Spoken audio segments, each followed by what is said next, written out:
នឹងឯសួស្តីបងប្អូនទាំងអស់គ្នាបាទហើយថ្ងៃនេះខ្ញុំនឹងធ្វើការបង្ហាញជាមួយនឹងភាគហ៊ុនរបស់សហរដ្ឋអាមេរិកបងប្អូនទាំងអស់គ្នាបច្ចុប្បន្នឃើញនៅលើ screen នៃការបង្ហាញរបស់ខ្ញុំអញ្ចឹងគឺមានភាគហ៊ុនបាទជាច្រើនណាហើយភាគហ៊ុនទាំងអស់នេះខ្ញុំជឿថាមានបងប្អូនបច្ចុប្បន្នស្គាល់ទៅលើភាគហ៊ុនមួយចំនួនហើយភាគហ៊ុនខ្លះក៏ប្រហែលជាភាគហ៊ុនដែលបងប្អូនទាំងអស់គ្នាចង់ធ្វើការវិនិយោគផងដែរហើយបើសិនជាយើងនិយាយភាគហ៊ុនទាំងអស់នេះកាលពីមុននិយាយទៅប្រហែលជាខ្ទង់ប្រហែលឆ្នាំមុនណាបើសិនជាយើងចង់ធ្វើការវិនិយោគទៅលើភាគហ៊ុនទាំងអស់នេះលុះត្រាតែបងប្អូនទាំងអស់គ្នាត្រូវប្រើប្រាស់ទៅលើ broker ផ្សេងបាទដែលមានដូចជា broker នេះជាដើមបាទ IBKR ឬក៏មាន broker ផ្សេងៗជាច្រើនទៀតដែលយើងត្រូវប្រើប្រាស់ដើម្បីធ្វើការវិនិយោគសម្រាប់ broker ទាំងអស់ហ្នឹងគឺវាមានភាពសាមញ្ញបន្តិចពាក់ព័ន្ធទៅលើការដាក់លុយចូលឬក៏ដកលុយចេញណាគឺវាពិបាកនិយាយទៅបើសិនជាសម្រាប់បងប្អូនដែលគាត់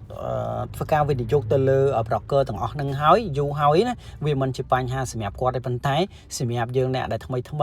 ញុំគិតថាយើងពិបាកបន្តិចតែឥឡូវបងប្អូនទាំងអស់គ្នាយើងចូលមកកាន់រឿងយើងបន្ថែមនៅក្នុងវីដេអូនេះខ្ញុំនឹងធ្វើការបង្ហាញជាមួយនឹងភាគហ៊ុនរបស់សហរដ្ឋអាមេរិកហើយក្នុងពេលបច្ចុប្បន្ននេះណាបងប្អូនទាំងអស់គ្នាក៏ប្រហែលជាបានស្គាល់បាទទៅលើ exchange មួយចំនួនហ្នឹងដែលមានដូចជា Binance, Bybit ឬក៏ Bitget ជាដើមនេះគឺជា exchange ដែលយើងអាចធ្វើការផ្ទុកទៅលើ crypto ហើយក្នុងពេលបច្ចុប្បន្នគឺ exchange ទាំងអស់ហ្នឹងក៏បានយកបាទភាគហ៊ុនរបស់សហរដ្ឋអាមេរិកយកមកដាក់នៅលើ exchange របស់ខ្លួនផងដែរមុននឹងចូលទៅកាន់ចំណុចបន្ទាប់ទៀតខ្ញុំសូមបញ្ជាក់ទីសិននេះគ្រាន់តែជាវីដេអូនៃការចែកម្លែកតែប៉ុណ្ណោះមិនមែនជាវីដេអូនៃការណែនាំទៅកាន់បងប្អូនទាំងអស់គ្នាឲ្យធ្វើការវិនិយោគឡើយរាល់ការវិនិយោគគឺវាតែងតែមានហានិភ័យបើសិនជាបងប្អូនទាំងអស់គ្នាចង់ធ្វើការវិនិយោគសូមធ្វើការសិក្សាឲ្យបានច្បាស់លាស់ជាមុនសិនណាតែឥឡូវយើងចូលមកកាន់រឿងយើងបន្ថែមបាទយើងចូលមកកាន់ពាក់ព័ន្ធទៅលើ exchange បងប្អូនទាំងអស់គ្នាបច្ចុប្បន្នដឹងហើយគឺវាមានភាពទូលំទូលាយច្រើនឥឡូវហ្នឹងបាទគឺយើងអាចប្រើប្រាស់បាទដូចជាធ្វើការទិញនៅ cryptocurrency ដើម្បីធ្វើការ hold ឬក៏យើងធ្វើការ trade ក្នុង spot ឬក៏យើងធ្វើការ trade នៅក្នុង future ជាដើមហើយពេលនេះ exchange ទាំងអស់នេះក៏បានយកបាទនៅភាគហ៊ុនទាំងអស់ហ្នឹងយកមកដាក់លើ exchange ហើយដើម្បីឲ្យយើងនឹងមានភាពងាយស្រួលក្នុងការប្រើប្រាស់ឬក៏យើងចង់ធ្វើការវិនិយោគទៅលើភាគហ៊ុនណាមួយណាហ្នឹងហើយនៅក្នុងនេះគឺជា exchange Binance ដែលខ្ញុំនឹងធ្វើការបង្ហាញទៅកាន់បងប្អូនទាំងអស់គ្នាណាហើយសម្រាប់បងប្អូនដែលមិនទាន់មាន exchange Binance, Bybit ឬក៏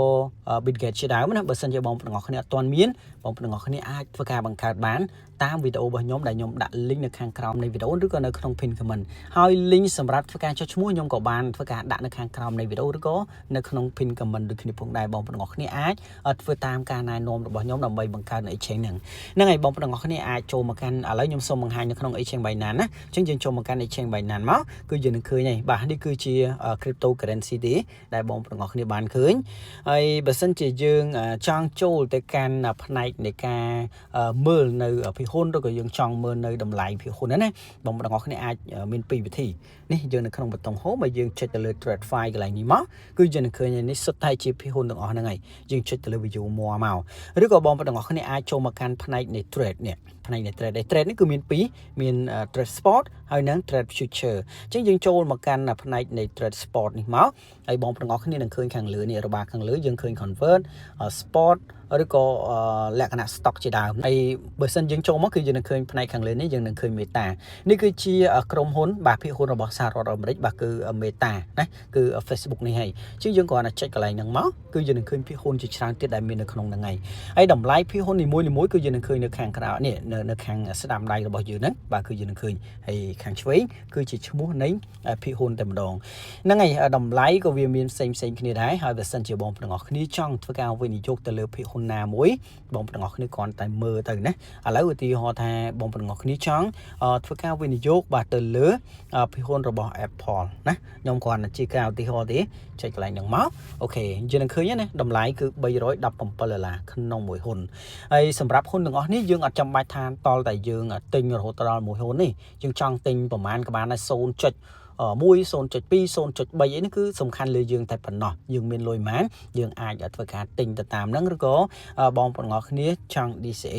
ហ្នឹងហើយបើសិនជាយើងចុចហើយគឺយើងនឹងឃើញ Apple នៅខាងលើហើយដៃគូដែលយើងអាចធ្វើការទិញនៅភាគហ៊ុនទាំងអស់ហ្នឹងបានគឺមានដូចជា USDC នេះយើងចុចកន្លែងហ្នឹងមកគឺយើងនឹងឃើញដៃគូទៀតហើយដូចជា USDC USDT បាទ USD1 បាទនិយាយទៅគឺយើងមើលនៅក្នុងហ្នឹងមានទាំង BNB របស់ Exchange Binance ផ្ទាល់ផងដែរណាអញ្ចឹងបើសិនជាយើងមានលុយណាមួយគឺយើងគ្រាន់តែធ្វើការដាក់លុយរបស់យើងចូលមកឥឡូវឧទាហរណ៍ថាយើងចង់ទិញ100 USDC ណាបាទយើងចង់ទិញ100ទៅមកគឺយើងនឹងឃើញនេះហ៊ុនដែលយើងទទួលបានគឺ0.31ណា0.31ហ៊ុនគឺអត់ដល់1ហ៊ុនទេណាហើយបន្តមកយើងគ្រាន់តែចុចកន្លែងនេះមកគឺយើងអាចទិញបានហើយណាហើយសម្រាប់លុយទាំងអស់ហ្នឹងបាទឬក៏ USDC ហ្នឹងគឺយើងអាចទិញបានបើសិនជាវាមាននៅក្នុង spot ឬក៏នៅក្នុង funding ណានៅក្នុងពីរហ្នឹងគឺយើងអាចធ្វើការទិញបានហើយបាទហើយបើសិនជាយើងចង់នេះកន្លែងនេះបើសិនជាយើងចង់ទិញគឺយើងចូលកន្លែង buy ហើយបើសិនជាយើងគិតថាយើងចង់លក់ត្រឡប់ទៅវិញគឺបងប្អូនទាំងអស់គ្នាអាចបាទធ្វើការចុចទៅលើផ្នែក sell នេះមកណាផ្នែក sell ដែលយើងគ្រាន់តែធ្វើការបំពេញនៅចំនួនបាទហ៊ុនរបស់យើងនៅក្នុងនេះហើយបន្តមកយើងចុចកន្លែងនេះមកគឺយើងអាចធ្វើការលក់ចេញបានហើយណាហើយត្រង់ចំណុចនេះដែរគឺយើងត្រូវកលេចមកមើលកន្លែងនេះខ្ញុំសូមបញ្ជាក់ឡើងវិញបន្តិចទាំង buy និង sell គឺយើងត្រូវមើលកន្លែងហ្នឹងដែរពាក់ព័ន្ធទៅលើ market នេះគឺយើងធ្វើការទិញភ្លាមគឺបានភ្លាមតែម្ដងគឺទិញទៅតាមទីផ្សារនៃភាគហ៊ុនណាទីផ្សារហ្នឹងឡើងឬក៏ចុយគឺយើងទិញភ្លាមបានភ្លាមហើយប៉ុន្តែបើសិនជាយើងចុចកន្លែង market ហ្នឹងមកគឺយើងនឹងឃើញពាក្យថា limit មួយទៀតសម្រាប់ limit នេះបងប្អូនទាំងអស់គ្នាខ្ញុំសូមបញ្យល់បន្តិចឥឡូវឧទាហរណ៍ថាតម្លៃបាទ Apple នេះមួយហ៊ុនតម្លៃ$316បើសិនជាយើងមិនចង់ទិញនៅក្នុងតម្លៃហ្នឹងទេយើងអាចធ្វើការកំណត់បានឥឡូវឧទាហរណ៍ថាយើងចង់ទិញនៅក្នុងតម្លៃ300នេះគឺជាចំនួនភាគហ៊ុនណាឥឡូវឧទាហរណ៍ថាយើងចង់ទិញ 0.3 ណា0.3ហ៊ុនយើងកំណត់អញ្ចឹងមកហើយយើងចុចកន្លែងនេះមកគឺយើងអាចធ្វើការទិញបានហើយប៉ុន្តែខ្ញុំសូមបញ្ជាក់ថានេះគឺជាទិញលក្ខណៈ limit យើងទិញពេលនេះក៏អត់បានភ្លាមទេព្រោះតម្លៃគឺនៅតម្លៃ$316ហើយយើងចង់ទិញតម្លៃ300អញ្ចឹងលុះត្រាតែ Apple នេះតម្លៃរបស់វាធ្លាក់នៅសល់ត្រឹម300ទើបខាង Exchange ទិញឲ្យយើងអូតូតែម្ដងអញ្ចឹងនៅពេលដែលតម្លៃហ្នឹងធ្លាក់ម្ដងហ្នឹងគឺយើងទិញបានអូតូហើយនេះគឺជាការទិញនៅពេលដែលយើងគិតថាយើងរវល់យើងអត់ចង់ទិញពេលហ្នឹងឯងយើងអាចឲ្យ Exchange ទិញឲ្យយើងអញ្ចឹងណាប៉ុន្តែបើសិនជាយើងទិញបានហើយយើងចង់លក់ទៅវិញដើម្បីទទួលបានផលចំណេញយើងចុចកន្លែង sell នេះមកអូខេ sell មកហើយយើងកំណត់មកតម្លៃឧទាហរណ៍ថាឥឡូវយើងចង់លក់ទៅវិញនៅក្នុងតម្លៃ$320អញ្ចឹងណាក្នុងមួយហ៊ុនអញ្ចឹងមានន័យថាបើសិនជាយើងមានមួយហ៊ុនគឺយើងចំណេញ$20ណាអញ្ចឹងយើងគ្រាន់តែធ្វើការលក់ទៅហើយលក់នេះគឺយើងអត់ទាន់លក់បានភ្លាមទេលុះត្រាតែតម្លៃនៃហ៊ុន Apple នេះឡើងរហូតដល់320ទើបខាង Exchange លក់ឲ្យយើងបាទអូតូនៅពេលដែលលក់អីគឺយើងនឹងទទួលបានតម្លៃនឹងហើយនេះគឺជាការទិញមាន2បែបដែលយើងអាចទិញបានបាទគឺ limit ហើយបើសិនជាយើងអត់ចង់ចាំទេយើងចង់ទិញភ្លាមគឺយើងយក market មកណា market មកយើងចុចទិញភ្លាមគឺបានភ្លាមហើយអត់ចាំបាច់រងចាំយូរហ្នឹងហើយបងប្អូនទាំងអស់គ្នានេះគឺជាវីដេអូនៃការចែកម្លែកដើម្បីឲ្យបងប្អូនទាំងអស់គ្នាដឹងថានៅក្នុង Exchange ពេលនេះក៏យើងមាននៅភាគហ៊ុនដែលអាចឲ្យយើងនឹងធ្វើការវិនិយោគបានដូចគ្នាព្រោះនៅក្នុង Exchange Binance គឺវាមានភាពងាយស្រួលក្នុងការដាក់លុយចូលឬក៏យើងដកលុយចេញហ្នឹងហើយបងប្អូនទាំងអស់គ្នាសម្រាប់វីដេអូនេះខ្ញុំសូមបញ្ចប់ត្រឹមតែប៉ុណ្ណេះយើងជួបគ្នានៅក្នុងវីដេអូក្រោយបន្តទៀតបាទ